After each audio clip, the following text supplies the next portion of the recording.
بسم الله الرحمن الرحيم. الحمد لله رب العالمين، الصلاة والسلام الأتمان الأكملان على نبينا محمد وعلى آله وصحبه أجمعين. مشاهدي الأكارم، سلام الله عليكم ورحمته وبركاته. أهلا وسهلا ومرحبا بكم في برنامجكم قضايا إريتريا.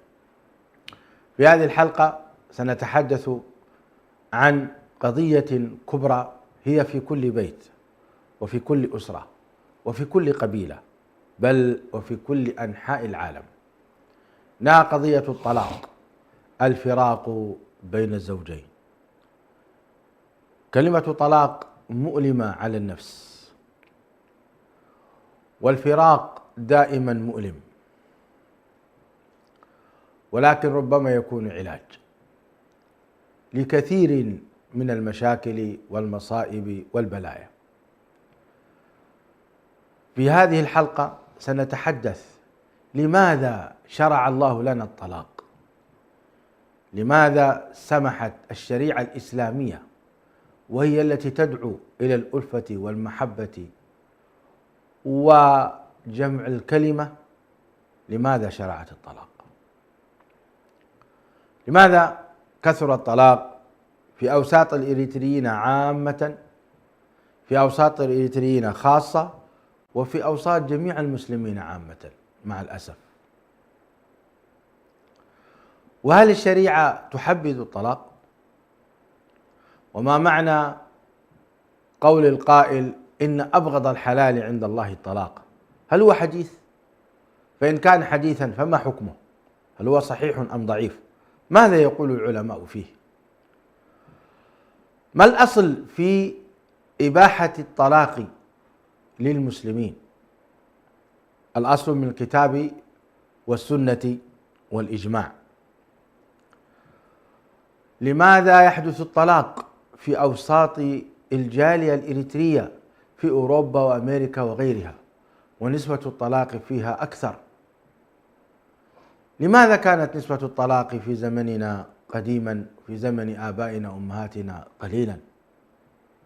كل هذه الأسئلة نطرحها على الضيوف الكرام، بدءا بشيخي وأستاذي الدكتور حسن سلمان الداعية المعروف، ومعنا من الضيوف الكرام الدكتورة أميرة حفظها الله، وكذلك الأستاذة الكبيرة الحكيمة أم سامي حياة سعيد، والأستاذة المباركة الطيبة منى سعيد من خارج الاستديو. أرحب بكم جميعا، وأسأل الله تبارك وتعالى أن يجعل هذا اللقاء لقاء مباركا ماتعا مفيدا للشعب الإريتري خاصة ولجميع المسلمين عامة. أهلا بكم دكتور حسن سلمان.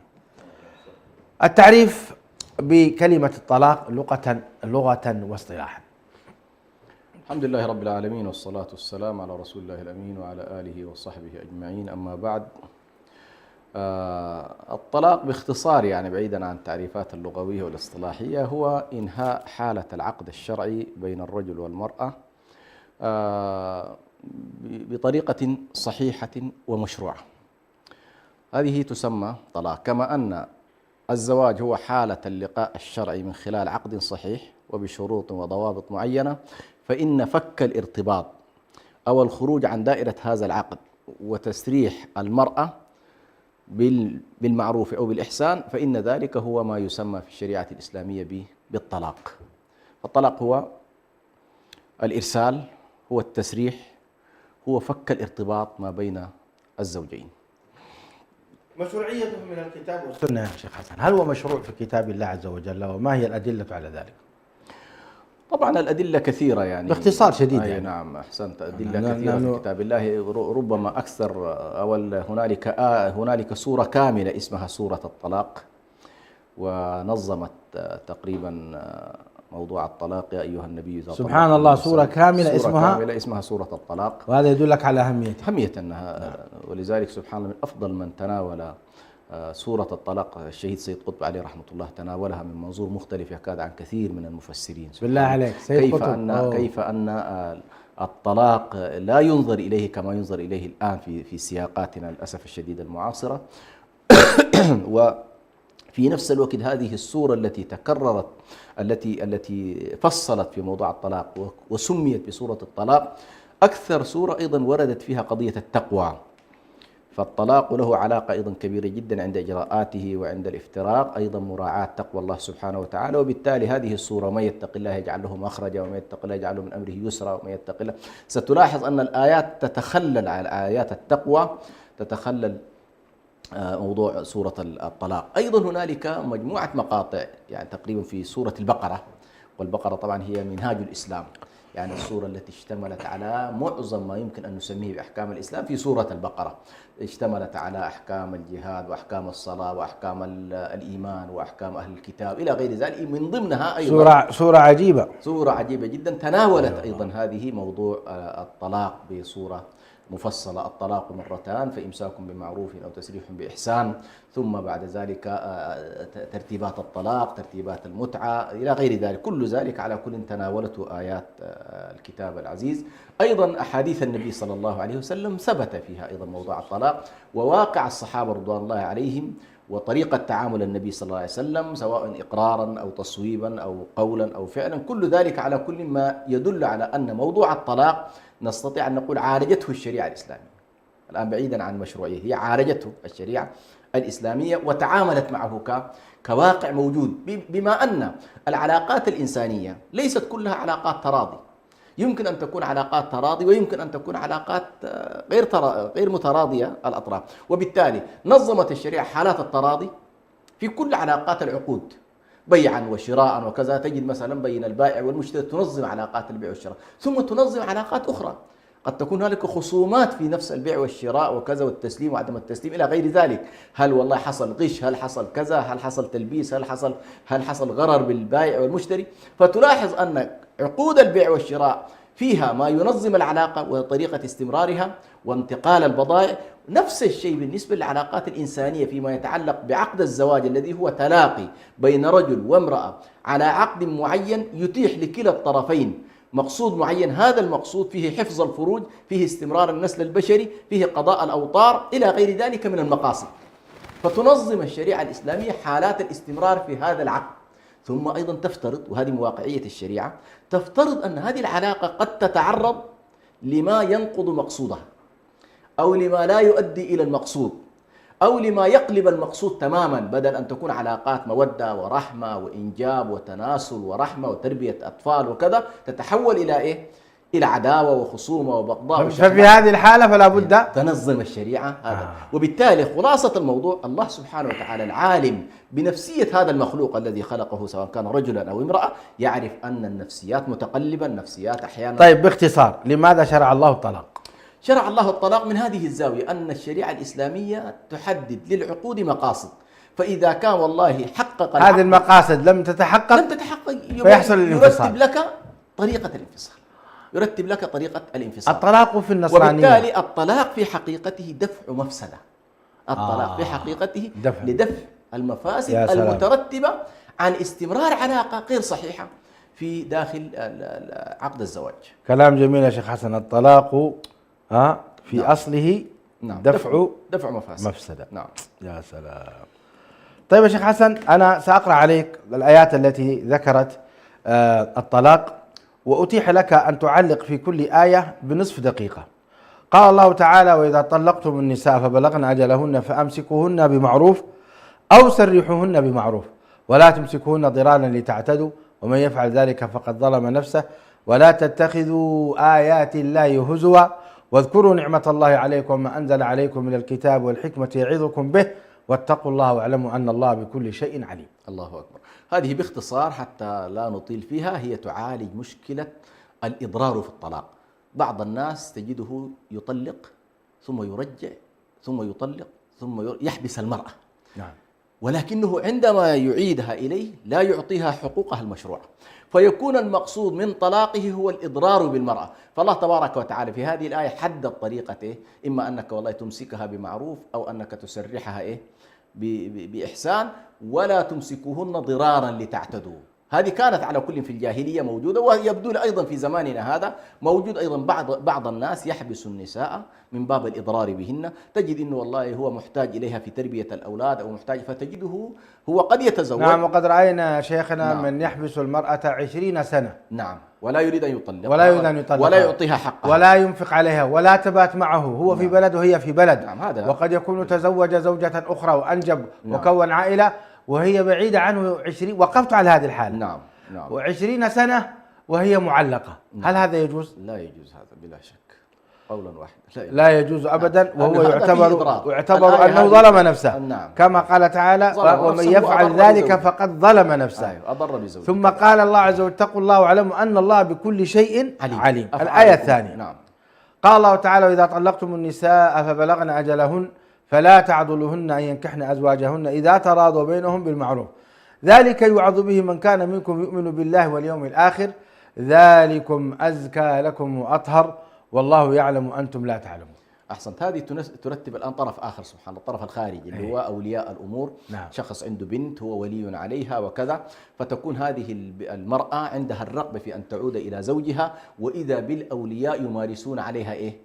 المنع من العودة إلى زوجها. فالشريعة هنا قالت لك والله ما دام أن الزوجين تراضيا على العودة، ليس لولي الأمر أن يعيق حركة إيه؟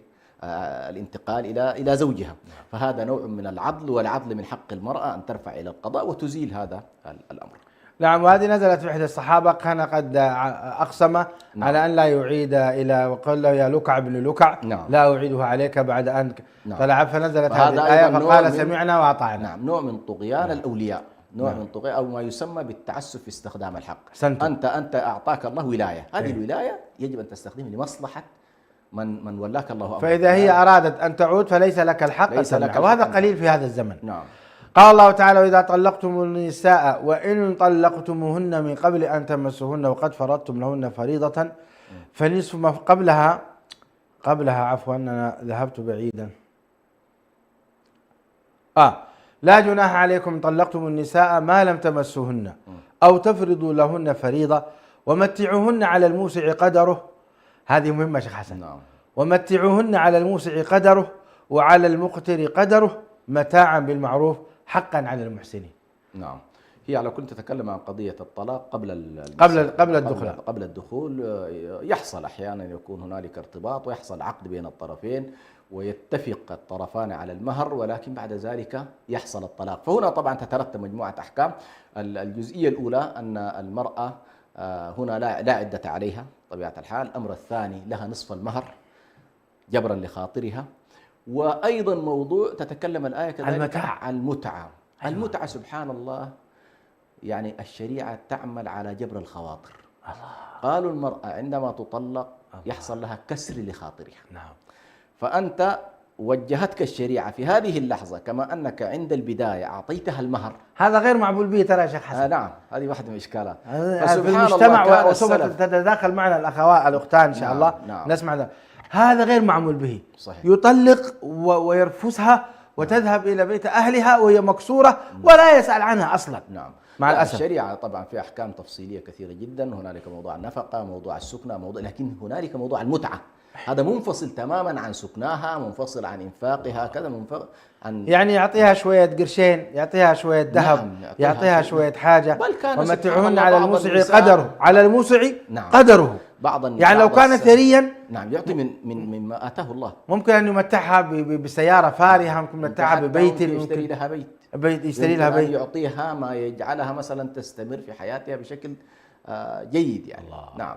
فالمتعة لا حدود لها، يعني موضوع المتعة فلترفع القبعة لهذه الشريعة. نعم. لا إله إلا الله. وعلى المقتر قدره، يعني كل بحسبه، ينفق ذو سعة من واحد فقير ومن قدر عليه رزقه فلينفق مما آتاه الله. واحد فقير يعني يجيب لها شوية خاتم. نعم. شوية يعني ملابس، يقول لها سامحيني والله. نعم. هذا الذي أنا أقدر عليه. قال الله تعالى: وإن طلقتمهن من قبل أن تمسوهن وقد فرضتم لهن فريضة فنصف ما فرضتم إلا أن يعفو أو يعفو الذي بيده عقدة النكاح. نعم. إلا أن يعفون أو يعفو الذي بيده عقدة النكاح. نعم. وأن تعفوا أقرب للتقوى ولا تنسوا الفضل بينكم. نعم. أعطيك دقيقتين في هذه الآية. نعم. لأن فيها عفو نعم. فيها تسامح، نعم. وفيها ولا تنسوا الفضل بينكم. دقيقتين. أحسنت. سبحان الله. أول قانون مهم جدا في العلاقات الإنسانية، وهو أن الافتراق لا يعني نهاية العلاقات الإنسانية، ولكنه يعني انتقال من حالة إلى حالة أخرى. تبقى أختك، تبقى هي في النهاية أخت في الله، وتبقى في النهاية ربما تكون أم للأولاد إذا كان لك منها أولاد، وتبقى في النهاية في علاقات مستمرة لفترة من الزمن ارتبطت فيها كزوجة. هنا القاعدة الشرعية تقول لك لا تنسوا الفضل بينكم. سبحان الله. ولو كانت فترة بسيطة، لكن أنت حصلت بينكما معاشرة، حصل إحسان، حصل كذا. حتى بعض الناس يقول لك والله الماء والملح، يعني أنتم عشتم فترة من الزمان. فأول قاعدة يجب أن لا تتحول عملية الطلاق إلى نفس هذا المعروف الذي عشتموه والفضل الذي كان بينكم، ولا تنسوا الفضل بينكم. الأمر الثاني هنا مسألة أيضا مهمة جدا. سبحان الله، في عدد من الآيات القرآن يشير إلى أن والله الحياة تعيشونها بالمعروف، لكن عند الافتراق يقول لك والله بالإحسان. المعروف دون الإحسان. يا سلام. المعروف حق. نعم. إمساكم بمعروف أو تسريح بإحسان. لاحظ ليش قال لك والله عند الإحسان؟ لأن لحظات الإحسان تتجلى الأخلاق الفاضلة. يعني حقيقة قيمتك الأخلاقية بتظهر عند الطلاق. من الناس سبحان الله من يحول قضية الطلاق إلى أسوأ حالات افتراق. فبدل أن يكون والله الإحسان بين الطرفين، فهنا قضية الإحسان فيها جملة من القضايا. تفريق بالإحسان من لحظة الطلاق، كيف يقع الطلاق، أن يقع بإحسان، أن يقع سنيا، أن لا يقع بدعيا، أن كذا، يعني لابد أن تراعي. ثم بعد ذلك في الحقوق التي تترتب بعد ذلك. الإحسان أيضا يدخل فيها مسألة الإنفاق، يدخل فيها المتعة، يدخل فيها لا تخرجوهن من بيوتهن ولا يخرجن إلا يأتين إلى غير ذلك. يعني المرأة حتى بعد أن تطلق أعطتها الشريعة حق البقاء داخل بيت الزوجية، وحق النفقة وحق الاحترام والتقدير. نعم. فهذا كله يدخل في الإحسان، يدخل كل ذلك في الإحسان. إلا أن يعفون أو يعفو الذي بيده عقدة النكاح. ما علقت عليها. نعم، إلا أن يعفون أو يعفو الذي بيده. هنا على كل مسألة العفو هي مسألة متبادلة. الذي بيده عقدة النكاح الصحيح أنه الزوج، صحيح أنه الزوج، والطرف الآخر هم أهل الزوجة. فهنالك حقوق متبادلة بين الطرفين، وخاصة فيما يتعلق بالمهور المؤجلة. المهور المؤجلة أحيانا فيها حقوق، وأحيانا أيضا يكون المرأة هي صاحبة طلب الطلاق، صاحبة الطلاق تريد أن تختلع من زوجها. نعم. فقد يطالب الزوج بأنه الله ترد عليه ماله. نعم. هذه المساحات الآن مساحات مشاحة، هو يتمسك بحقوق وهي تتمسك بحقوق. هذه المساحة أعطاك الله سبحانه وتعالى فيها أن تظهر العفو. إن والله أظهر قيمتك الأخلاقية من خلال أنه أنا تخليت عن ما أعطيتها إياه، ولا أريد أن أرد مالي، ولكن هذا مما وهبتها له. كذلك المرأة قد يكون الموضوع مثقل على الرجل. ما هو الفضل المنصوص عليه في الآية ولا تنسوا الفضل بينكم؟ على كل الفضل هو مسمى لكل ما هو حسن في حياة الطرفين. يعني كونهم قبلوه على أن يكون زوجا لها، كونها قبلته على أن يكون هذا زوجة له. الفضل. العشرة الزوجية، الفترة الطويلة التي عاشوها، المعاملة الطيبة، هي صبرت عليه، هو صبر عليها، هو أنفق عليها، لا وهي تنسى أيضا بينهم الكثير من الأسرار. صحيح. كثير من الأسرار للأسف الشديد. أفضى بعضكم إلى بعض. فهذه المساحات بعض الناس يجعل سبحان الله الطلاق نقطة غسيل إيش؟ نشر الغسيل كما يقول. الله المستعان. وخصوصا لما تتحول مسألة للمحاكم. نعم. وتذهب هنا نعم. تأتي بعض النساء يعني تفضح زوجها. أيوة، يقول لك والله أمسحي به الأرض. دي القاعدة، يقول لك أمسحي به الأرض، وكمان هو عنده يقول والله أنت. هذه كلها سبحان. ولذلك سبحان كل آيات الطلاق شيخنا تجدها مرتبطة بالتقوى، تتخللها. أي والله. لأنه دائما التقوى خلاف العدوان. فأنت في الطلاق قابل جدا للعدوان على المال، للعدوان على العرض، للعدوان على إن صورة المرأة. جميل. حتى نتيح الأخوات. يا أيها الذين آمنوا إذا نكحتم المؤمنات ثم طلقتموهن من قبل أن تمسوهن فما لكم عليهن من عدة تعتدونها. نعم. بعدها قال فمتعوهن وسرحوهن سراحا جميلا. نعم. هذا التعبير الجميل. علق عليه. نعم. طبعا هنا سبحان الله أنت لاحظ الآن عقدت ولكن لم تدخل، مش كده؟ نعم. لم تدخل بها. ليه؟ لم تدخل.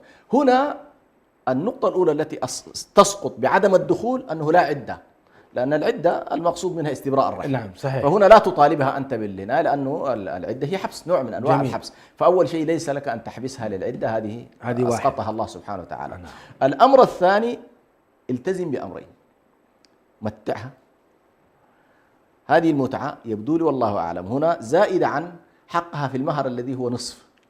طبعا طبعا. أيوة، يعني عندها نصف نعم، مهرها، نصف المهر هذا حقها، مالك فيه شيء. ثم متعها وسرحها سراحا جميلا.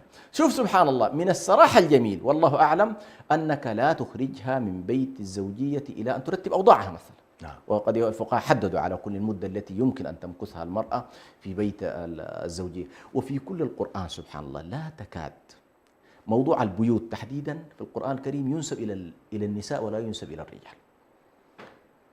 في بيوتهن كذا، يعني دائما البيوت تعتبر للنساء. سبحان الله، للنساء. الله نعم، يقول هي مملكة، لا تخرجوهن من بيوتهن. ما قال لك من بيوتك، مع انه الاصل في بيتك اسكنوهن من حيث سكنتم من وجدكم. وهنا في التعبير قال يا سلام. فتلاحظ سبحان الله يعطيها كانما هي زي ما هذه مملكتها وهذا بيتها، فلا تخرجها منها. لا تخرجها. طيب ما الذي ماذا تقول في الذي لا يدفع الايجار ولا ينفق على زوجته؟ هذا كله من الظلم للنفس ابتداء والظلم للغير. الظلم للنفس في انك انت ظلم على الغير في انك عدوان على الطرف الاخر، ظلم في الحقوق على الطرف، وظلم لنفسك، لانه كل ظلم يقع على الاخر من قبلك انما هو في حقيقته وما ظلمناهم ولكن كانوا انفسهم يظلمون. طيب نحن سنعلق على سورة الطلاق، لكن نلتفت الى الاخوات الكريمات. معنا من يا اصحاب الكنترول؟ طيب نبدأ بالأستاذة حياة. السلام عليكم ورحمة الله وبركاته. أم سامي، السلام عليكم ورحمة الله وبركاته. أم سامي معنا؟ ألو، السلام عليكم. طيب ننتقل إلى الأستاذة الفاضلة منى سعيد. أم أنس، يا أم أنس السلام عليكم. طيب اسمعونا إذا مداخلة الدكتورة. السلام ورحمة الله وبركاته. دخلت. حياكم الله أم أنس، كيف حالك؟ طيبة إن شاء الله. وعليكم السلام ورحمة الله وبركاته شيخ برهان، أهلا وسهلا بكم وجزاكم الله خير على هذه المواضيع القيمة حقيقة يعني. وجزا الشيخ سلمان هذا التوضيح الثري لهذه القيم الدينية التي حفظ الله بها حقوق المرأة وحقوق الزوج أيضا. كفلها كفالة واضحة، ولكن على الإنسان الاتباع والمتابعة فيها، سواء كان من قبل الزوج أو من قبل الزوجة يعني. جميل. كما قال فضيلة الشيخ إنه الإحسان هنا يأتي الإحسان وتأتي احترام العشرة، ليس فقط لما مضى ولكن احتراما لما هو آت، والقادم هو الأطول، خاصة إذا هناك يكون موجود أطفال بين الزوجين. طيب أستاذة منى، برأيك ما هو أسباب الطلاق؟ لماذا يحصل الفراق في داخل الأسر الإريترية؟ والله أسباب كثيرة جدا طبعا. قد يكون من أولها هو يعني عدم الوعي بعظم هذا الرابط، بأن المرأة في بداية الزواج غالبا المجتمع الإريتري، خاصة إذا رجعنا لسنة السبعينات أو الثمانينات أو التسعينات، فكانت الفتاة عمرها كم؟ لا يتجاوز 18 19 20 سنة. ثقافتها بسيطة، معلوماتها بسيطة، في دخولها للحياة الزوجية لا تعي هذا الأمر الجلل اللي هي قاعد تقبل عليه، المسؤولية العظيمة. هو الموضوع مش متعلق فقط بإدارة شؤون البيت الداخلية، لا، هي الآن في صدد إدارة منظومة متكاملة، تربية الطفل، التعامل مع الزوج، التعامل مع أهل الزوج، التعامل مع نفسيتها هي وكل ما بتتقدم في العمر، في أمور جدا كثيرة.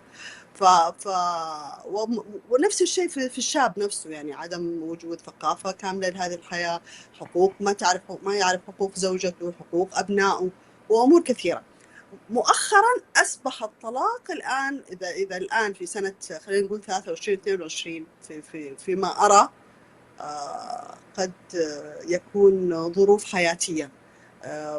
المجتمع أصبح صعب، عدم وجود إمكانيات، كثير من الشباب ما عندهم إمكانيات في استمرار هذه الحياة الزوجية، ثقل هذه الحياة، يقبل الشاب على الزواج وهو مثقل قبل دخوله على هذا الزواج بالديون.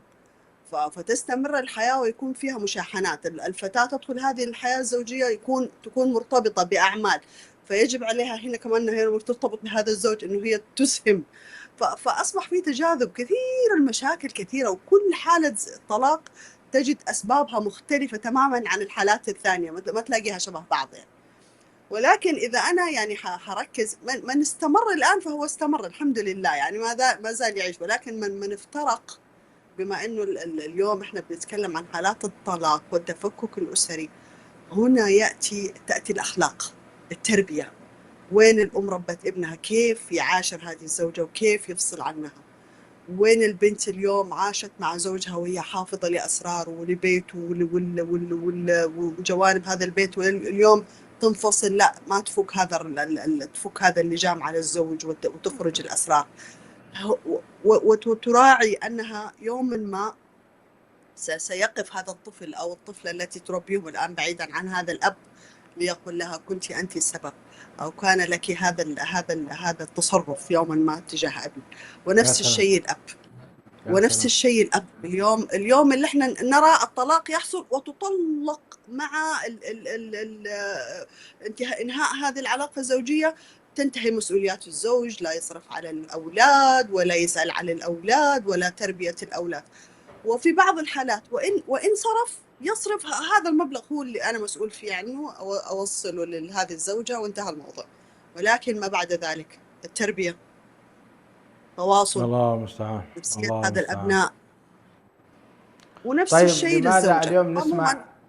نسمع من بعض المطلقات إذا طلقت من زوجها تعمل حفلة كبيرة وتدعو الناس في استراحة، وربما توزع كيكات وتوزع كذبا يا شيخ برهان، هذا كذب. لا يمكن، تعويض. مهما كانت الزوجة، مهما كانت غير سعيدة مع هذا الزوج، ومهما بلغت تعاستها في حياتها مع الزوج، هي حزينة حال الطلاق.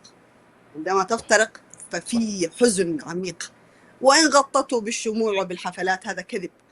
ولكن بعض التعامل السيء خلال هي الزوجة لما تطلق من زوجها تراقب في كل تصرفاته حتى بعد الفراق.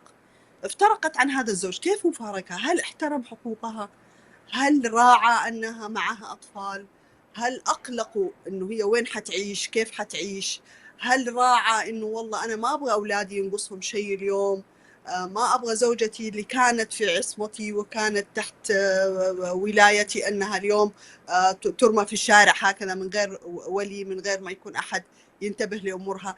إذا هذه الجوانب راعاها هذا الزوج حال الطلاق، فهي تشد على حزنه، خلاص مصيبتها مصيبتين هذه الزوجة، إذا كان كريم الأخلاق معها. وإذا كان سيء الأخلاق يا شيخ برهان فأنا أؤيد احتفالها. إذا كان سيء الأخلاق فحقها والله، يعني كان سيء الأخلاق بهذا الطلاق، ما راعى حقوقها.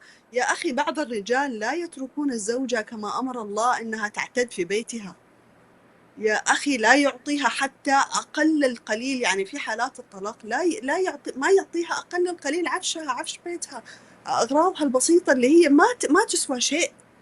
يعني في بعض الحالات محزنة جدا يعني. ولكن في صميم الموضوع لا، هو أمر محزن جدا، ولا طيب نتمنى خصوصا. أستاذة منى، سنرجع إليك بعد قليل. أبقي معنا، جزاك الله خير على هذه المعلومات القيمة. هناك إن شاء الله في نهاية الحلقة نسمع منك توجيهات للطرفين، الزوج والزوجة، حتى لا يقع الطلاق والفراق والحزن كما تفضلت. دكتور حسن، طبعا تفضلتم جزاكم الله خير أن أعظم ما ورد في كتاب الله عز وجل عن الطلاق هي سورة الطلاق. أنا سأقرأها آية وأترك لكم التعليق. قال الله تعالى: يا أيها النبي إذا طلقتم النساء فطلقوهن لعدتهن وأحصوا العدة واتقوا الله ربكم لا تخرجوهن من بيوتهن ولا يخرجن إلا أن يأتين بفاحشة مبينة وتلك حدود الله ومن يتعد حدود الله فقد ظلم نفسه لا تدري لعل الله يحدث بعد ذلك أمرا. أجمل سبحان الله ختام، لعل الله يحدث بعد ذلك أمرا. طبعا هنا سبحان الله، يعني هذا الختام له علاقة مباشرة بالأحكام نفسها. يا أيها النبي إذا طلقتم النساء، هذا طبعا الطلاق المشروع. والشريعة حرصت فيما يتعلق بالطلاق أنها حجمته إلى أضيق نطاق. من ضمن التحجيم الذي أحدثته الشريعة أنك لا تطلقها إلا بشروط بوضعيات معينة، منها أنك لا تطلقها وهي حائض، أنك لا تطلقها وقد جامعتها في طهر من الأطهار، أنك لا تخرجها بعد ذلك، لكن ابتداء يجب أن يكون الطلاق وقع. شوف سبحان الله، كأنما الآن أنت إذا حدث بينك وبين زوجتك خلاف، الشريعة تقول لك أضبط نفسك ولا توقع طلاق. بل الصحيح والله أعلم الذي ذهب إليه يعني ربما شيخ الإسلام ابن تيمية وغيره، أن حتى لو وقع الطلاق في هذه الحالة يبطل، خلافا للجمهور. طبعا الجمهور أنه إذا أوقعته بدعي ولا سني يعني يوقعونه، لكن خلينا نقول أنه ابتداء يحرم عليك كما يقول الإمام النووي، يحرم باتفاق العلماء أن تطلق المرأة وهي إيه؟ في حيض، أو تطلقها في طهر وقد إيش؟ وقد جامعتها فيه. صحيح. وهذا سبحان الله فيه حكم كثيرة جدا، منها ضبط النفس. يعني ربما لو المرأة حائض تحتاج 4-5 أيام مثلا، في هذه الفترة لو كنت غضبان قد يذهب الغضب. نعم. تبرد. نعم. وسبحان الله أيضا بعد الطلاق عندما تطهر قد تشتهي زوجتك، فتتجاوز موضوع إيه؟ موضوع الطلاق. أيضا راعت على كل بعد هذه الحالة، إذا والله أخذت الفترة ومع ذلك لم تشتهيها ولا شيء، كأنما أنت هنالك عزيمة على الطلاق، فيقول لك بعد ده ما في. ثم بعد ذلك يقول لك والله لا تخرجها من البيت. وللأسف الشديد هنا طبعا بعض الرجال ما عنده إشكال أن تبقى، لكن هي اللي بتحمل عفشها، يقول زعلانة والله ماني جالسة لك في البيت ولا دقيقة. وهذه واحدة من إشكالات، يعني هي تضيع حقها. أعرف كثير من الحوادث أن الرجل سبحانه راغب في عودة زوجته وقد غادرت، الشريعة تقول للطرفين، يقول لك أبقي أيتها المرأة، وأنت أيضا لا يحق لك أن تخرجها من بيتها في فترة إيش؟ فترة العدة. ما شاء الله فترة العدة إذا اعتبرناها بالأقراء ولا اعتبرناها بالأحياض، على كل فترة هي لا تقل عن شهر ونصف تقريبا أو شهرين. هذه الفترة هي موجودة، يحق لها أن تتجمل، يحق لها أن تتزين، يحق لها كل شيء بما يجعل هذا الرجل يتردد في إيه؟ في الاستمرار في طلاقه. نعم. لاحظ. ثم أيضا من الأشياء التي راعتها الشريعة في هذا أيضا أن لا توقع الطلاق متتابعا، يعني الطلاق مرتان، اللي هو مرة بعد مرة، فتوقعه مرة واحدة. والطلاق من أنواع الطلاق البدعي أنه مرة واحدة تطلق عليها إيه؟ 3 طلقات. هنا سبحان الله الغضب يا شيخ حسن يقولون أنت طالق بالثلاث، الطلاق روحي ما أبغى أشوف وجهك. نعم، هذه كلها بعدين يرجع يندم على ذلك. فالشاهد هنا كلا الطرفين عليهم الانضباط وعليهم الالتزام. المرأة تلتزم بيت زوجها، وفي هذه الفترة من حقه بعيدا عن الناس، من حقه أن يراجعها، وإذا لم يراجعها واكتملت عدتها بعد ذلك ندخل في إجراءات المتعة. فإذا بلغنا أجلهن فأمسكوهن بمعروف أو فارقوهن بمعروف. نعم. وأشهدوا ذوي عدل منكم وأقيموا الشهادة لله. نعم. ذلكم يعظ به من كان منكم يؤمن بالله واليوم الآخر ومن يتق الله يجعل له مخرجا ويرزقه من حيث لا يحتسب ومن يتوكل على الله فهو حسبه إن الله بالغ أمره قد جعل الله لكل شيء قدرا. سبحان الله. يعني هذه طبعا أيضا فيها حكم عظيمة جدا، وهو ارتباط كثير يعني كثير من الناس يغفل عن مفهوم القدر في هذه القضايا. يعني قد تكون هنالك أقدار لله سبحانه وتعالى في الاستمرار أو في الاستمرار في الزواج والبقاء عليه، أو في الافتراق. يعني ما حصل من الفراق أو البقاء هو كله بقضاء الله وقدره الله تبارك وتعالى، وما قدره الله لأحد الزوجين. قد يكون سبحان الله في الافتراق السعة، وقد يكون كذلك في البقاء السعة. بعض الناس يتصور بأنه والله يا أخي هذه المرأة نكدت عليه حياته وكذا، الله يقول لك والله عسى أن تكرهوا شيئا ويجعل الله فيه خيرا كثيرا. سبحان الله، شوف لفظة خيرا كثيرا شكله شنو هذا الخير الذي خصوصا لما يحتسب الإنسان، يقول والله هي صح، هي أوضاعها صعبة ومؤلمة وأنا عايش لكن والله البقاء معها احتسبه عند الله. جميل. وينتظر على كل ثواب الله تبارك وتعالى في هذا الصبر الذي يصبره على زوجته. طبعا هنا في أيضا مبشرات، ومن يتق الله يجعل له مخرجا هنا سبحان الله ويرزقه من حيث لا يحتسب ومن يتوكل على الله فهو حسبه. هناك أمر بالتقوى، بشارة بالرزق، نعم. بشارة بالتوكل على الله وأن الله كافيه، نعم. كل هذه هذه الأمور سبحان الله، لاحظون في أشياء خفية ما عبرت عنها، لكن بعض الناس قد تكون دوافعه الحاجة، إنه هو فقير وما قادر يستمر، زي ما ذكرت الأخت منها الآن، إنه والله خلاص أعباء الحياة. فالله سبحانه وتعالى يقول لك لا، قد يكون في صبرك عليها وتمسكك بها فرج ومخرج. طيب، معنا الأستاذة أميرة العمودي، أهلا وسهلا، تفضل يا أختي. الأستاذة أميرة، السلام عليكم. الأستاذة أميرة، هل تسمعينني؟ طيب، تابعوا معها، اتصلوا عليها إذا كانت جاهزة نعود إليها إن شاء الله. الأستاذة حياة موجودة؟ الأستاذة حياة، تواصل أيضا مع الأستاذة حياة الكنترول، جزاكم الله خير. نكمل شيخ حسن. نعم. قال الله تعالى: واللائي يئسن من المحيض من نسائكم إن ارتبتم فعدتهن 3 أشهر واللائي لم يحضن وأولاة الأحمال أجلهن يضعن حملهن ومن يتق الله يجعل له من أمره يسرا. عليكم السلام ورحمة الله وبركاته. أستاذة حياة، اسمعيني جزاك الله خير من الجوال ولا تسمعيني من التلفزيون. ألو، الأستاذة حياة، السلام عليكم يا أم سامي. طيب، يبدو أنه في خلل فني.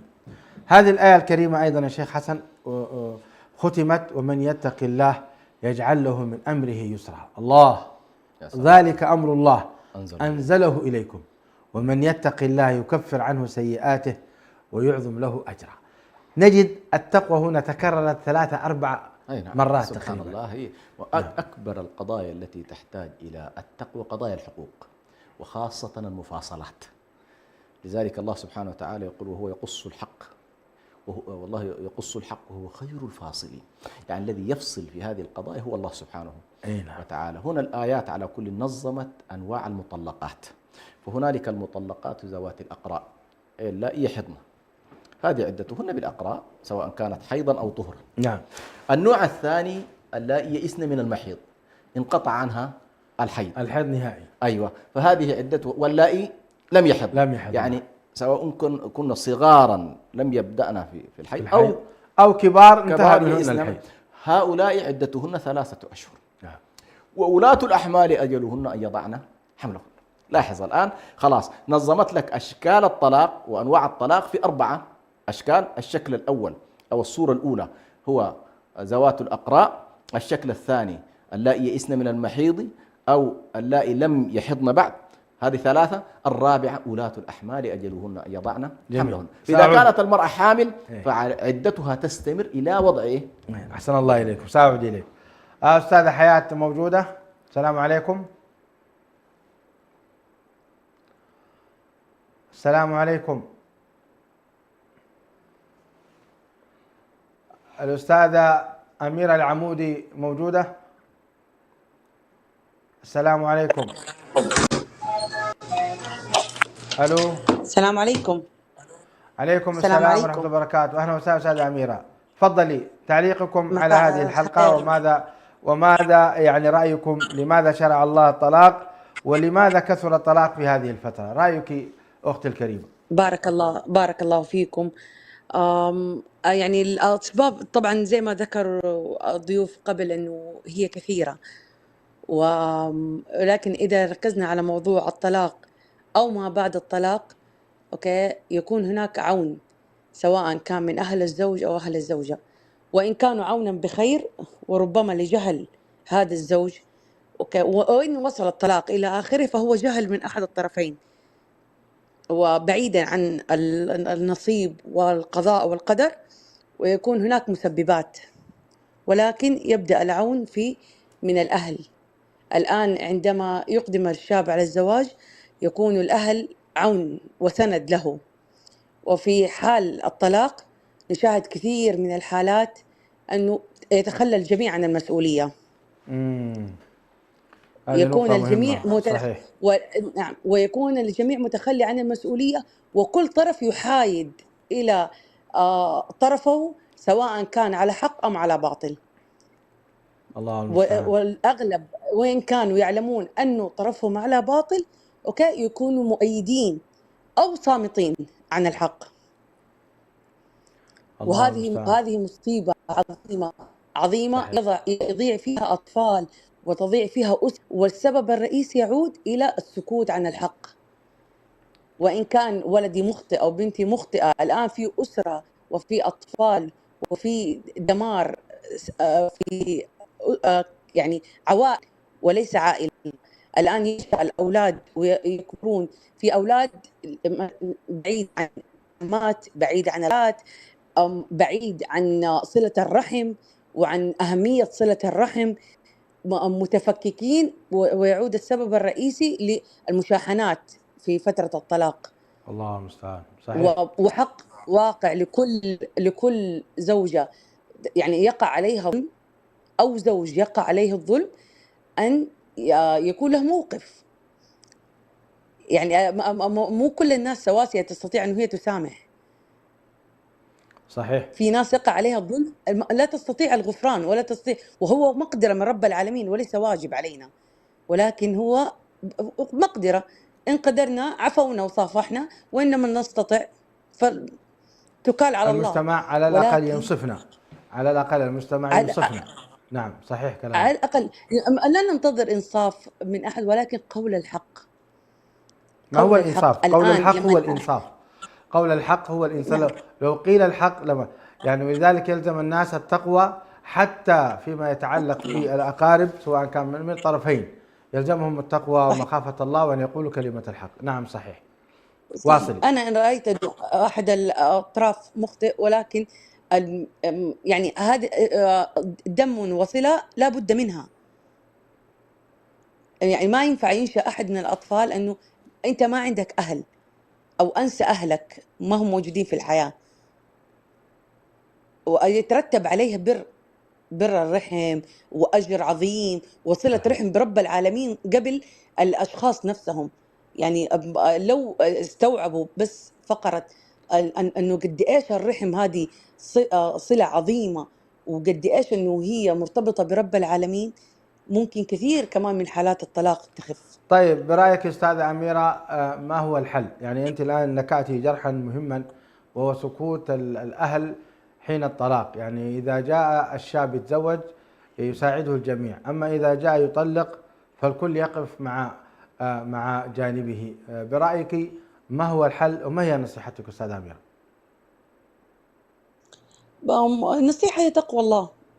وممكن إذا أخذنا بالأسباب الآن لما تقع حالات الطلاق أو تصل لمحاكم، أنه حتى المحكمين اللي يكونوا ما بينهم أوكي أنه يحاولوا أن هم يجمعوا الأطراف كلها. الآن في الطرف الأم ممكن يجي الزوج والزوجة يكونوا في قمة مشاحنتهم مع بعض، ولكن لازم تدوخ، والشرع يوجبنا على هذا. أوكي، حكما من أهلها وحكم من أهله. أوكي، صحيح. يعني الطلاق لما يقع يكون دائما أوكي مفرد ما بين الزوج والزوجة.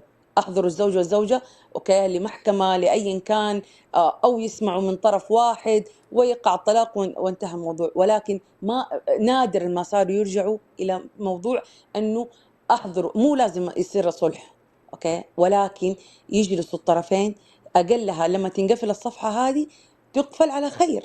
يا سلام. يا ما سلام. تكون الأنفس مشحونة، ما صحيح. تكون الأنفس فيها شيء.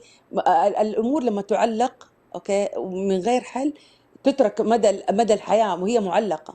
وعندما تفتح المواضيع بعد سنين تفتح مكان ما علقت. صحيح. صحيح. أحسنتي. أحسنتي. كلام جميل.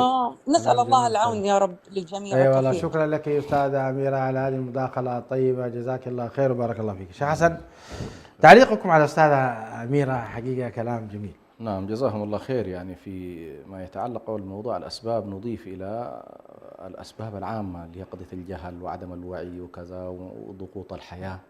أيضا لا ننسى الآن ما أحدثته التكنولوجيا المعاصرة للأسف الشديد. يعني أنت أمام إشكالات ضخمة جدا.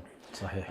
منظومات مفاهيمية، أفكار، أطروحات التيار النسوي الذي الآن ملأ للأسف الشديد العام، لدرجة أنه أخلاقيات النساء وثقافة المرأة في علاقتها مع الزوج اختلفت تماما. يعني وهي داخلة إلى بيت الزوجية لا علاقة لها بالشريعة، هي مخزنة في رأسها مجموعة مفاهيم.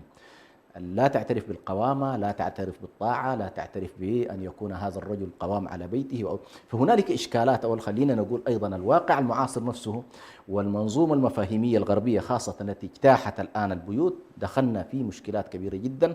ولذلك الآن سبحان الله لو راجعت يا شيخنا أبسط الآن مسألة القضايا اللي في المحاكم، بعض الدول وصلت حالات الطلاق إلى 46 إلى 50% من نسبة الزواج.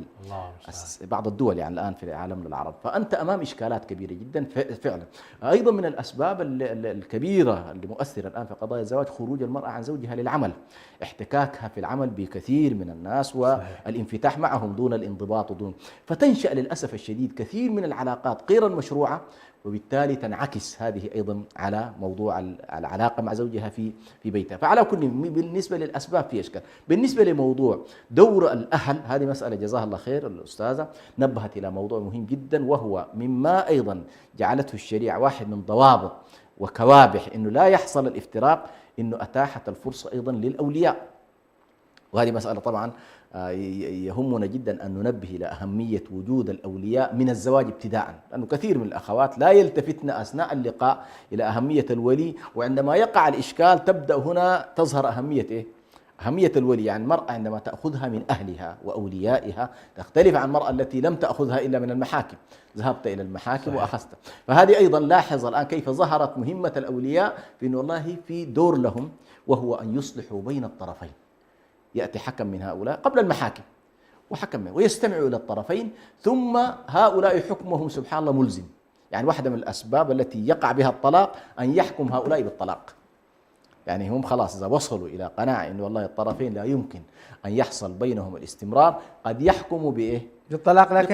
لكن في النهاية أغلقوا الملف كما قالت الأخت. نعم. يكونون نعم. قد أغلقوا الملف، قد أغلقوا خلاص، وأصلحوا بين الطرفين وخففوا من المفاسد قدر المستطاع. نعم. هذا كلام جميل. وبعد ذاك ستكون في مجموعة احنا كنا نظن فبعثوا حكما من أهله وحكما من أهلها إن يريد إصلاحا، كنا نظن أن الإصلاح هو عودة المرأة إلى زوجها.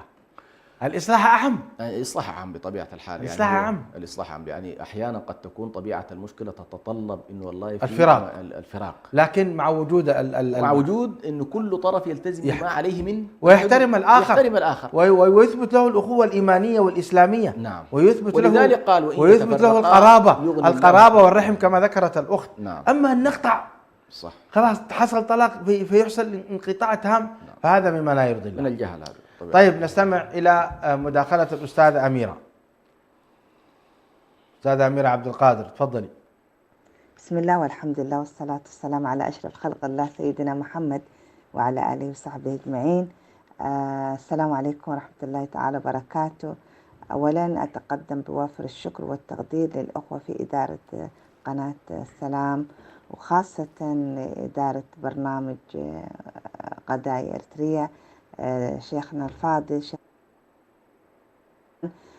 حقيقة يتناولوا في يعني كثير من المواضيع الهامة، وخاصة الموضوع اليوم هو يعني يعتبر من المواضيع الهامة والتحديات الكبيرة اللي تواجه الأسرة عام يعني بشكل عام اللي تعيش في المهجر، اللي هو موضوع الطلاق ما بين الشرع وتفكك الأسرة. أنا حتناول هذا الموضوع من خلال تجربتي وعملي وخبرتي ومجالي في هذا الموضوع اللي هو مجال الإرشاد والتوجيه، خاصة للأسر، يعني الأسر اللي تعيش في المهجر.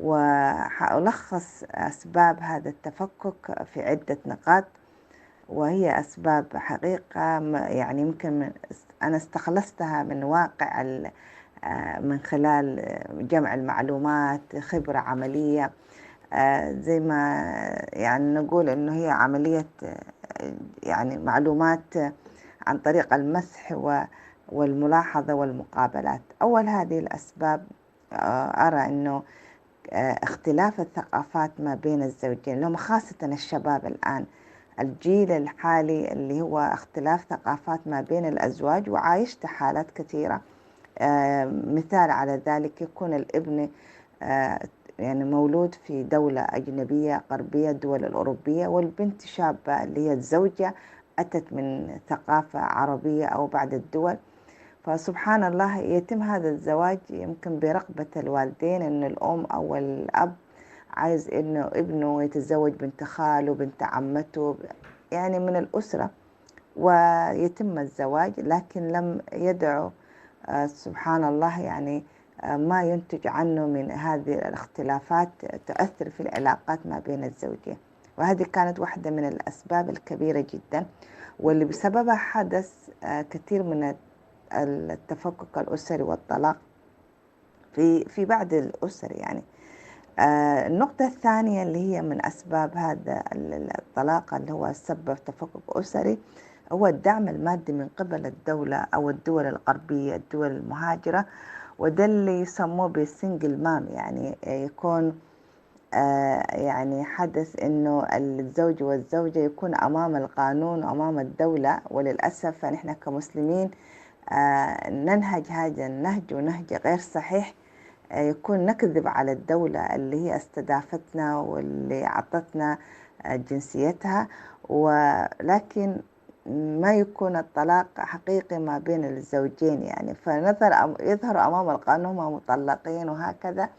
وأحيانا هذا الموضوع يعني يدخل فيه موضوع اللي هي موضوع آخر كذلك، أن هي الزوجة عايزة تستفيد من الدعم المادي اللي يجي من الدولة للأبناء، والزوج كذلك، وتحصل خلافات بيناتهم، ويكون هنالك نزاع في هذا المال، أنه هي عايزة تدعم أهلها وهو كذلك، وفي النهاية يؤدي إلى هذا التفكك، يؤدي إلى مشاكل، ويكون للأسف هم المتضرر الأول والرئيس يكون هم الأبناء. سبب آخر هو عدم الاندماج بالشكل الإيجابي والصحي والاندماج الصحيح في نظام الدولة المضيفة. يعني نجد أنه بعض الشباب، وهذه قصة حقيقية في مقابلة مع بعض الأسر، تقول أن الشاب أتى إلى هذه الدولة بدون ذكر اسم الدولة، والشاب أول ما يأتي إلى هذه الدولة يعني ما يندمج في نظام الدولة، ويعيش بطريقة غير صحيحة، ما يتبع قوانين الدولة، ويكون هو حاول إنه يعني يجمع من المال ويتزوج، لكن للأسف عدم دخوله في برنامج الدولة يفقده بعض الامتيازات، من ضمنها البيت، يعني ما يقدر يتحصل على البيت ويتزوج. يعني يمكن زي ما ذكرت يتزوج من دولة غير دولة أوروبية، وتأتي الشابة مثلا إذا كان من دول الخليج أو أفريقيا أو غيرها، وهي تعتقد أنه يعني ذاهبة إلى جنة الدنيا وأنه دولة أوروبية وهكذا، لكن تفاجأ أنه البيت اللي حتسكن فيه يكون عبارة عن استوديو. وتأتي هنا الصدمة، وتكون المشكلة أن البنت غير راضية بوضعها، وأن الوضع اللي هي يعني كان متخيلة غير الوضع اللي هي وجدته في واقع الأمر في الحقيقة يعني. سبب آخر هي اللي هي من ضمن المشاكل أو من ضمن الأسباب اللي تواجه حقيقة، هي غياب الأسر الممتدة. نجد أنه الأسرة اللي هاجرت من الأربعينات والخمسينات والثمانينات والتسعينات في الدول المهجر يمكن قرابة 30 سنة 40 سنة أو 20 سنة، لو يمكن في الفترة الأخيرة تجد أن هنالك طبيعة هذه الأسرة متماسكة، أن حتى نسبة الطلاق بينها غير الآن موجود يعني، لأنه كان هنالك الهجرة كانت هجرة جماعية، الأب والأم والأسرة كلها ويعني يعيشوا مع بعض. لكن الآن الهجرة أصبحت أن الشاب عن طريق المنافذ البحرية، إذا كان عن طريق الصحراء وعن طريق أي دولة أخرى، يذهب إلى الغرب يعني ويعيش هناك. وسبحان الله حتى الشاب يعني ما يكون عنده علاقة مع الأسر القديمة، فكثير من الشباب يحصل انحراف يمكن يؤدي إلى تعاطي المخدرات ومشاكل وغيرها، وغياب هذه اللي هي الواجهة الاجتماعية اللي من ضمن الدعم الأساسي الإنسان يحتاج له. فغياب الأسر الممتدة وغياب الرقابة الاجتماعية أدت إلى كذلك هذه المشاكل والتفكك الأسري.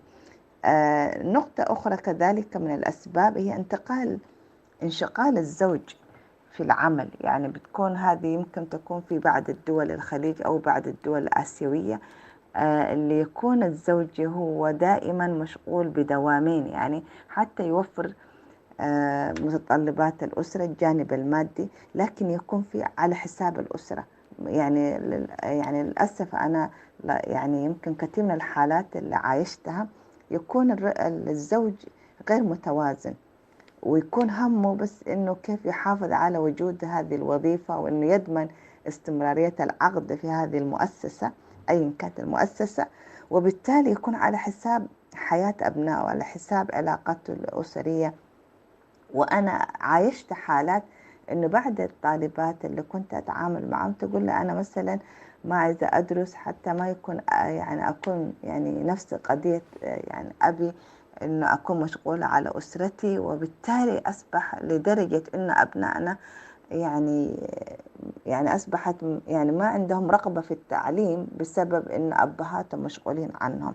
وهذا يمكن نتج عنه حقيقة كثير من المشاكل يعني أثرت في العلاقات بين الزوجين لعدم يعني تقديرهم لأوضاعهم، ما هنالك ما في تفاهم بين الزوج والزوجة، فيحدث هو الطلاق الصامت. نحن نسميه الطلاق الصامت لأنه يعني الكل عايش في عالمه، يكون هم فقط مجرد أجساد موجودين داخل البيت، لكن هنالك في فراغ ما بين الأبناء والآباء وبين الزوجة والزوج. هذه واحدة من الأسباب كذلك اللي تؤدي سبحان الله، وتجد أنه بعد 25 عام بعد 20 عام يحصل طلاق نتيجة لأنه كان هنالك طلاق صامت مستمر، وكانت النتيجة توصلت إليها هذه الأسرة أو الزوج والزوج أنه يكون حصل طلاق بعد شكرا يعني علاقة طويلة أستاذة في أميرة، الحياة. شكرا لك، جزاك الله خير على هذا الطرح الجميل العلمي الرصين حقيقة. ونستمع الآن تعليق الدكتور حسن سلمان إلى كلام الدكتورة أميرة جزاها الله الدفلة. خير. يعني ما تركت يعني حقيقة نقاط مبنية على استقراء للواقع وتتبع وإحصاء، وأعتقد أنه في أشياء كثيرة جدا واقعية ذكرت في هذا مما يعني بأن الإنسان كيف أيضا يحاول أن يقف مع نفسه إجمالا. كيف تستطيع أنت على الأقل والله أن تقف مع نفسك وتقف مع أسرتك بين فترة وأخرى حتى لا تقع فيما أسمته بالطلاق الصامت، اللي هو في النهاية أنت موجود ومهمتك أكل وشراب وكذا، لكن ما عندك معهم لا توجيه لا تربية لا علاقات اجتماعية على الأقل داخل البيت. فكل ذلك بطبيعة الحال سيؤدي إلى إشكالات، وربما يكون من الأسباب حقيقة التي تؤدي إلى الفكاك. والطلاق الصامت هو شكل من أشكال الطلاق، يعتبر مقدمة للطلاق الواقع الذي يعني للأسف الشديد يعني يحصل فيه. صحيح. نعم. طيب شيخ حسن، حقيقة يعني سورة الطلاق ختمت بتوجيهات ربانية عظيمة، وضرب الله فيها أمثلة ببعض القرى التي لم تطيع الله سبحانه وتعالى، وكأنها مرتبطة بمن لم يطع الله عز وجل في نظام الطلاق ولم يلتزم به، سواء كان رجلا أو امرأة. قال الله تعالى: اسكنوهن من حيث سكنتم من وجدكم ولا تضاروهن لتضيقوا عليهن وإن كن أولاة حمل فأنفقوا عليهن حتى يضعن حملهن فإن أرضعن لكم فآتوهن أجورهن وأتمروا بينكم بمعروف وإن تعاسرتم يعني اختلفتم فسترضع له أخرى لينفق ذو سعة من سعته ومن قدر عليه رزقه فلينفق مما آتاه الله لا يكلف الله نفسا إلا ما آتاها سيجعل الله بعد عسر يسرا. تعليقكم ثم نختم بعد ذلك. هو طبعا سبحان الله هنا دخل في مسألة السكن وحق المرأة في السكن بعد الطلاق. وهنالك طبعا أشياء معروفة اللي هو والله المطلقات طلاق رجعي هذه لا تخرج من بيتها وتظل موجودة، لكن هنالك اختلاف في المذاهب بعد الطلاق الثالث. ما هي المدة التي تمكثها المرأة في بيت الزوجية؟ على كل هذه محل اختلاف بين الفقهاء، منهم من اعتبر أنه والله ليس لها الحق بعد الطلاق الثالث حق السكنة إلا إذا كانت حامل كما هو نص الآية، ومنهم من قال لا، تظل باقية لمدة سنة في داخل بيت الزوجية. ولا البائن أيوة، تبقى سنة. تبقى سنة عند بعض المذاهب وتظل هذه كأنما فترة، إن والله هي ترتب في هذه الفترة أوضاعها، خلاص أنه هذا فراق نهائي لا سبيل إلى أن تعود. لكن هنا أيضا قد لا تكون كل النساء أرحامهن فارقة،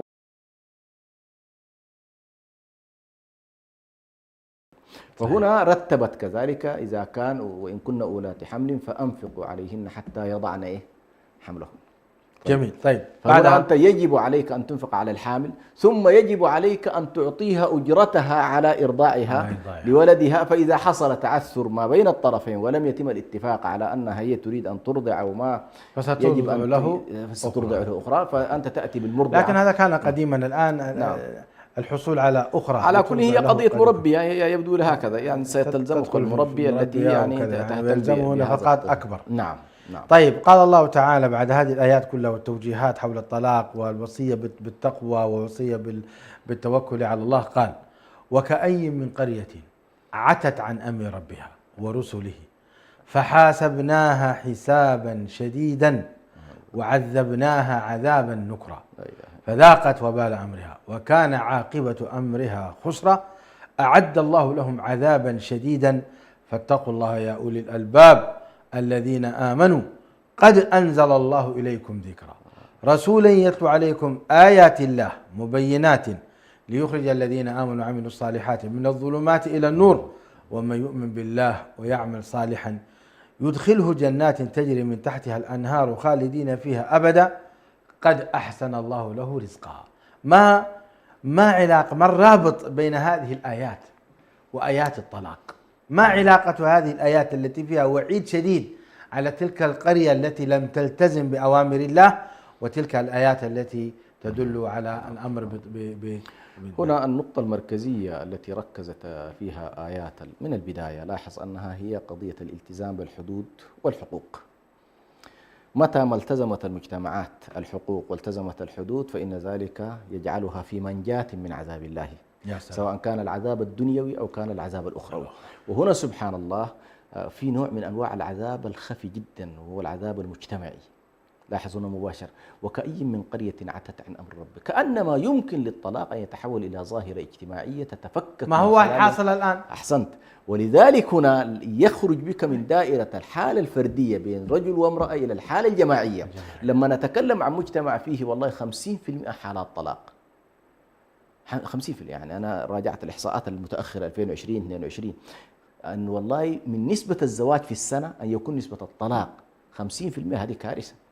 فالإشكال هنا المجتمعات عندما لا تتعامل مع هذه الظواهر بشكل صحيح ستؤدي إلى إشكالات كبيرة جدا. وهنا سبحان الله نتذكر حديث مسلم وهو عندما يبعث الشيطان، كما أخبر النبي أن الشيطان يبعث سراياه، قال: نصب عرشه على الماء لما طرد، فنصب إبليس عرشه على الماء ثم يبعث سراياه إلى الخلق ثم يأتونه مساء فيما فعل كل واحد منهم فيقول أحدهم: كنت معه حتى وقع في الخمر، كنت معه حتى، فلا يلتفت إليه. فيأتيه أصغرهم أو كذا يقول: كنت معه حتى فرقت بينه وبين زوجته، فيقول: أنت ويقربه إليه.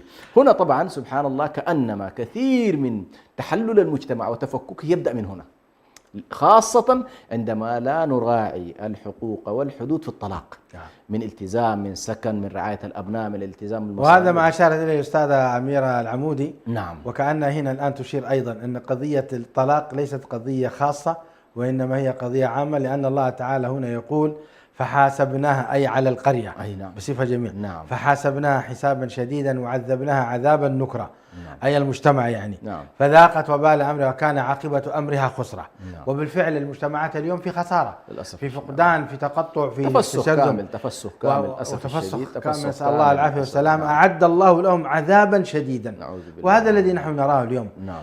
فلذلك وصانا الله بعدها فقال: فاتقوا الله يا أولي الألباب، اعقلوا أن طلاق الزوج بزوجته ليس فساد لهم فقط، بل هو فساد للمجتمع. يعني حاولوا أن تصلحوا قدر المستطاع، حاولوا أن تخففوا من قضية الطلاق، وإن حصل الطلاق فليكن أيضا بفراق، بسلام، بأمن، بمحبة، لا يكون بفراق. نعم. لا يكون مصحوبا بظلم أو عدوان أو نعم. نفس الوقت يؤكد ربنا عز وجل في قوله تعالى: قد أنزل الله إليكم ذكرا. سبحان الله. ذكر. نعم. فيه خير لكم، رسولا يتلو عليكم آيات الله مبينات ليخرج الذين آمنوا اللي هم أنتم وعملوا الصالحات من الظلمات اللي هي تؤدي إلى الطلاق. الظلمات والأعمال السيئة التي تؤدي إلى الطلاق. ومن يؤمن بالله ويعمل صالحا، يؤمن ويحترم هذه الآيات وهذه المواعظ يدخله جنات تجري من تحتها الأنهار خالدين فيها أبدا قد أحسن الله له رزقا. يعني من يلتزم بهذه الآيات سواء كان رجلا أو امرأة فقد رزق رزقا طيبا مباركا. نسأل الله أن يرزقنا إياه في السراء والضراء يا شيخ حسن. ثم ختم الله هذه السورة ولا أدري ما هو الرابط. قال الله الذي خلق 7 سماوات ومن الأرض مثلهن يتنزل الأمر بينهن لتعلموا أن الله على كل شيء قدير وأن الله قد أحاط بكل شيء علما. تعليقكم. الله يا رب. طبعا هنا سبحان الله بما أن الآيات كلها أرادت أن تذكرك بالله وبتقوى الله ويقول لك اتق الله اتق الله اتق الله، في النهاية أعطاك صورة مهمة جدا. هذا الإله جل جلاله الذي يقول لك اتقيه ليس إلها عاديا، يعني الله الذي خلق 7 سماوات ومن الأرض مثلهن وخلقك أيضا أنت، خلقك أنت كعبد ضعيف، لكن أنت انظر إلى خلق الله في عالم ملكوت السماوات والأرض. ثم قال لك ما بين هؤلاء يتنزل الأمر، أن الله له الخلق وله إيه؟ فأقدار الله وأوامره تتنزل ومنها الكتاب الذي هو بين أيديهم، يتنزل الأمر بينهن لتعلموا أن الله، هذه أهم قضية حتى تتقي الله. مطلوب منك أمرين: أن الله قادر إذا تجاوزت حدوده قادر أن ينتقم منك، وتتصور علمه الذي يعلم خفايا النفوس والقلوب وما يمكن أن يضمره كل طرف للآخر. فإذا علمت أن الله مطلع على خفاياك اتقيته، وإذا علمت أن الله قادر على الانتقام منك خفته. الآن نمر بأذان صلاة العصر في مدينة أسمرة، ونعتذر بإكمال الحلقة حتى لا يعني نقطع هذه الحلقة. نعم. والأذان فختام سبحان الله هذه الآية متناسب، وهذه دائما السور سبحان الله تلاحظ هذا التناسب والتناسق العجيب. في النهاية تذكير بالله العظيم الكبير القادر العالم. يقول لك أنا عليم وقادر، عليم بكل تفاصيلكم وما تفعلونه فاتقوني، قادر على الانتقام منكم فاتقوني. يا سلام، هذه تقريبا خلاصة. الله يجزيك خير يا شيخ حسن، جزاك الله خير. دكتورة منى معنا، دكتورة منى سعيد أو ذهبت؟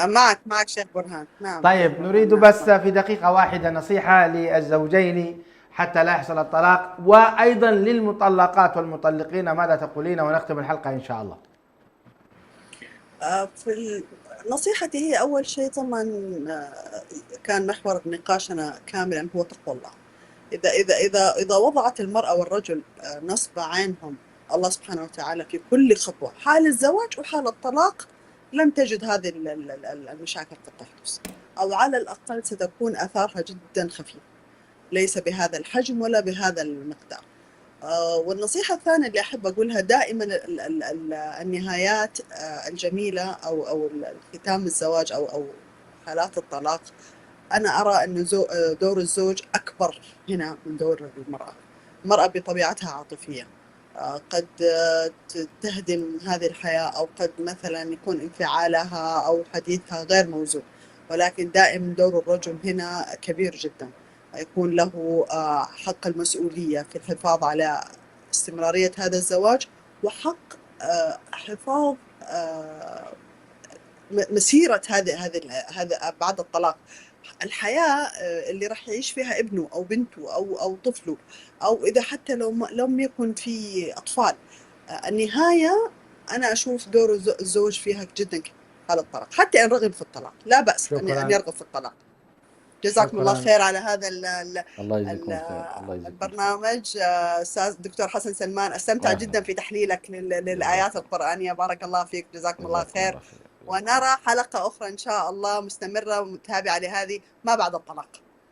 شكرا للأستاذة منى سعيد، وشكرا للأستاذة حياة التي لم نتمكن من اللقاء بها، وشكرا للأستاذة أميرة العمودي، وشكرا للدكتورة أميرة حفظها الله ورعاها، وشكرا لشيخنا وحبيبنا دكتور حسن سلمان. والشكر موصول لكم مشاهدي الأكارم على حسن متابعتكم. كما لا يفوتني أن أشكر شيخي وأستاذي الدكتور محمد جمعة الذي أرسل لنا تأييدا ومساندة لهذه الحلقة. شكرا لكم جميعا. هذا أخوكم برهان يحييكم، والسلام عليكم ورحمة الله وبركاته. السلام ورحمة الله. إريتريا يا جارة البحر ويا منارة الجنوب